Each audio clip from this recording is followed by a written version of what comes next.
तो नमस्कार मित्रों, स्वागत है आप सभी का बसंत विहार में और मेरा नाम है मंतोष। हम लोग बात करेंगे जमीन सर्वे को लेकर, जो कि आम जन के जुबान पे यही बात छिड़ा हुआ है कि आखिर जमीन सर्वे कैसे हो रहा है, क्या हो रहा है। सभी अपना अपना कागज़ पत्र जुगाड़ करने में लगे हुए हैं।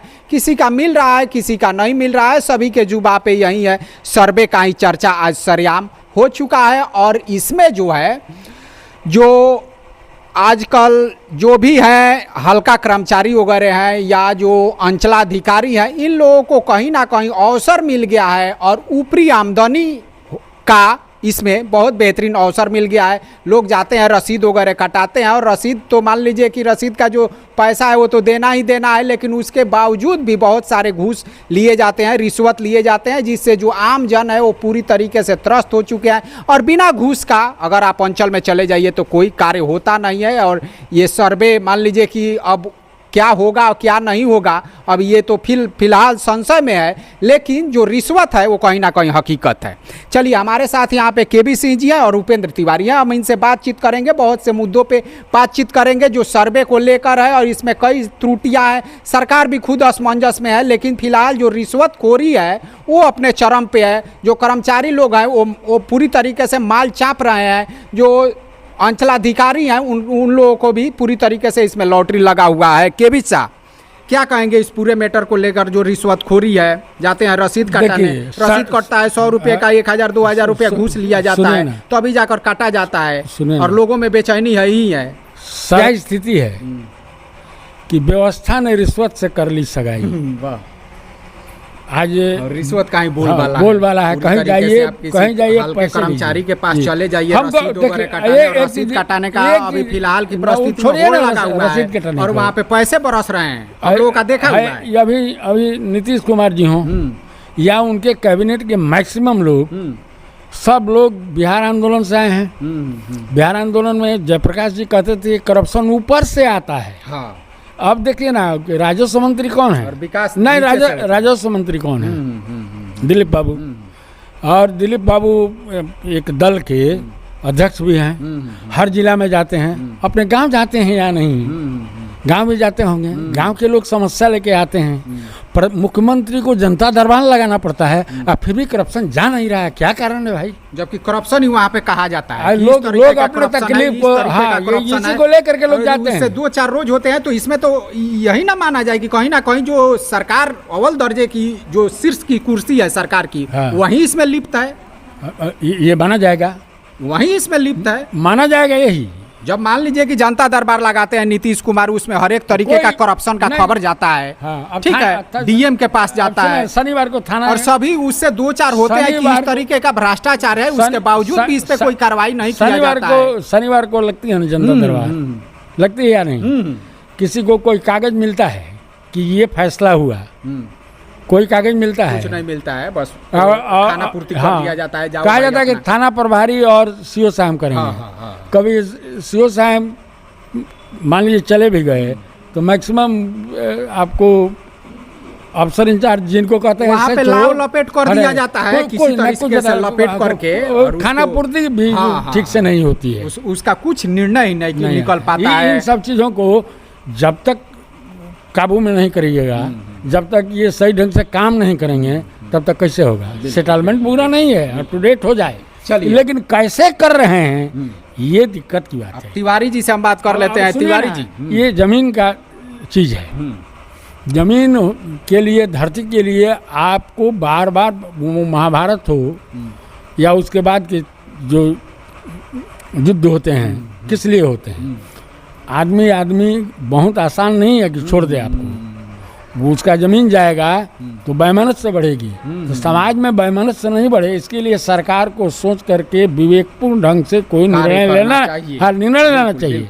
और तो अगर जमीन किसी का इधर उधर हुआ तो मान लीजिए कि वहाँ पे दंगा फसाद शुरू हो जाएगा, जगह जगह पे नहीं दंगा फसाद, खानदानी केस मुकदमा तरीके से जो बिहार है वहाँ पे मुझे लगता है कि अगर इसी तरह से चलता रहा और इसमें सही तरीके से सुधार नहीं किया गया तो एक तरह से गृह युद्ध छिड़ जाएगा यहाँ। देखिए एक व्यापक नियमावली बनाइए। पहले इनको नियमावली 2-4-5 साल बनाकर पूरी तरीके से तब इनको आना चाहिए था। नियमावली बनाओ, नियमावली बनाए, 2-4 साल ठीक का है। अभी बना सकते हैं। ठीक है, उसको बनाएं और पूरी तरीके से जो कागज है उसको दुरुस्त करें, ताकि जनता कहीं से भी कागज अगर ढूंढे तो उसको प्राप्त हो जाए। ठीक है, चलिए हम तिवारी जी से बात कर लेते हैं। तिवारी जी, आजकल तो जो भी सर्किल अंचल में रहने वाले लोग हैं उन लोगों का बल्ले बल्ले ही है। सुबह को आते हैं बगली खाली करके और शाम को बगली भर के जाते हैं, क्या कहेंगे? वो तो खाली होकबे करे। सबसे पहले आपके दर्शकों को नमस्कार है, प्रणाम है। और ये संघर्ष का रास्ता है जी। मैं भी एक किसान हूँ।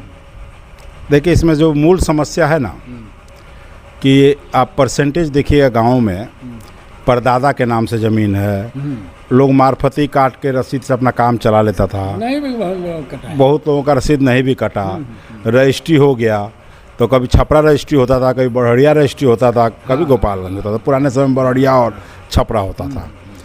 बहुत से लोगों का ऐसा भी है कि डिग्री हो गया है लेकिन रसीद नहीं कट रहा है। अभी आप बैठे थे तो एक हम लोग बैठे थे तो वो आदमी बोल रहा था कि बताइए 7 महीना से है, निर्णय हुआ कोर्ट का। कोर्ट का निर्णय भी मानने के लिए तैयार नहीं है लोग। बोला कभी फुर्सत नहीं है। तो फुर्सत किस लिए नहीं है? तो बस लक्ष्मी जी का दर्शन जल्दी, और भी कम नहीं, चाय सिगरेट नहीं, पान नहीं, नगद नारायण, गांधी छाप चाहिए।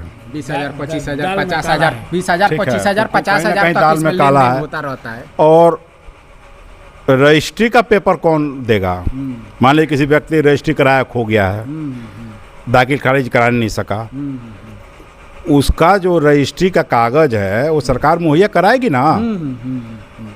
सिर्फ ये रिकॉर्ड ही नहीं, रिकॉर्ड रूम से ही ये नहीं, रजिस्ट्री ऑफिस से भी दिया जाए कि जो आदमी ट्रांसफ़र कराया लिखाया है जो भी है। दूसरी चीज़ें देखिए इसमें हम देख रहे थे, अभी तक तो क्लियर पिक्चर कोई मीटिंग में या कोई सभा में या जो गुरुदेव बोले थे ग्राम सभा में बताया नहीं गया है कि बेटियों का हिस्सा चलिए ये सरकार का है, हाई कोर्ट का है, मिलना चाहिए। लेकिन देखिए अब हम नियम से थोड़ा सा मानवता पा रहे हैं। आज जो हमारे समाज में क्या होता है, अगर पिताजी किसी का मर गए तो अपने बहन को वो बेटी बनाकर और शादी विवाह करता है, भाई करता है। ठीक है, और लोग बोलता है दहेज खत्म हो गया है, दहेज खत्म नहीं हुआ है, वो तो अलग सा स्टाइल से बढ़ गया। चढ़ता तो 1 रुपया ही है, लेकिन दिन तय करने से पहले ही पैसा का लेन देन हो जाता है पूरी तरीके से। ठीक है, एक भाई सारा जीवन अपनी बहन के लिए त्याग करता है। जब इस तरह का जब व्यवहार होगा, शराब वाला इस तरह का व्यवहार होगा तो आक्रोश होगा। हम कहीं बेटी को ब्याह हैं तो हिस्सा लगी, वो कोई बेटी को ब्याह है, इस तरह का एक ठो जो अभी समाज में प्रचलन में नहीं था, कहीं कहीं सुनने में आता था, लेकिन ये बगावत होगा। उसके बाद आप परदादा का जमीन, परदादा का मान लीजिए 4 बहन है कि 5 बहन है, उनका नाम खोजो। जब परदादा मर गए तो उनकी बहन भी मर गई तो फिर उनका वंशावली, इस तरह का जो वाइब्रेशन हो रहा है वो लोगों को परेशान किए हुआ है, बहुत उलझा हुआ मैटर है। पूरी तरीके से संबंधों में ही युद्ध छिड़ जाएगा। संबंधों में युद्ध छिड़ जाएगा। दूसरी चीज़ देखिए क्या है, लालच। अब मान लीजिए कोई बहन है, वो चार एक अपने भाई, हमारा भाई बहुत मेरे लिए किया है, चलो हमको कोई हिस्से से मतलब नहीं है। और कहीं उसका हस्बैंड लालची हो जाए और वो दबाव बनाने लगे कि नहीं भाई तुमको हिस्सा लेना है।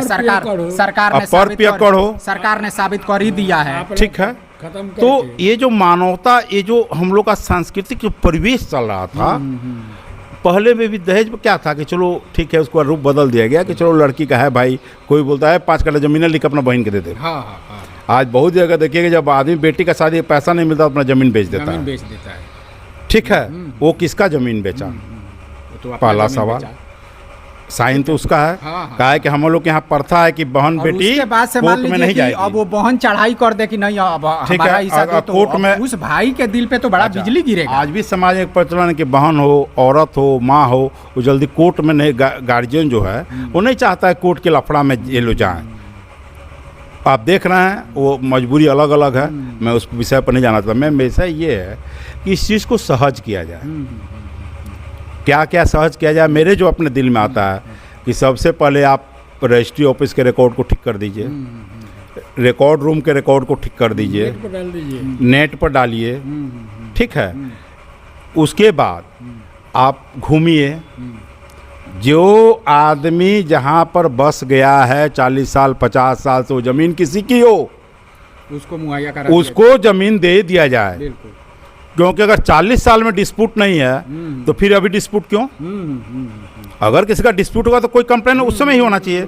लेकिन मान लीजिए बस ही गया है, चाहे गैर मजरूआ पर ही बस गया, सरकार का है ना भाई 3 डिसमिल गुरुदेव 4 डिसमिल देने का, तो आप 3 डिसमिल नहीं दे रहे हैं भाई, उसको धूरे मांग रहा है, नहीं, आपने जो भी है उतना ही तो उसको दे दीजिए। आपने जिस जमीन को पट्टा वगैरह को लेकर जो आपने उसका जमाबंदी को खोल दिया, उससे आप पैसा वसूल करते हैं, टैक्स भी लेते रहे, और इधर कुछ दिनों से इस पर आपने पाबंदी लगा दिया, तो इसमें दोष किसका है? अगर अधिकारियों ने ऐसा किया है तो कोई अधिकारी हैं, वो पेंशनधारी ही क्यों न हो या मर ही गए हों, तो उनके संपत्ति से वसूल किया। और एक चीज़ देखिए क्या है, जमींदारी एक्ट जब टूटा था तो जमींदार लोग अपना कुछ आदमी बसाया था लोग डी पर, जो भी करो वो ऐसे ही मुझबानी तो बसे हुए थे। वो उनको दे के बसा दिया गया। शायद हमने सुना है कि जब तक वो जिंदा रहेगा तब तक तो वो उसका है, अगर वो खप गया, मर गया, खप गया, उसको बेचने का अधिकार शायद नहीं है।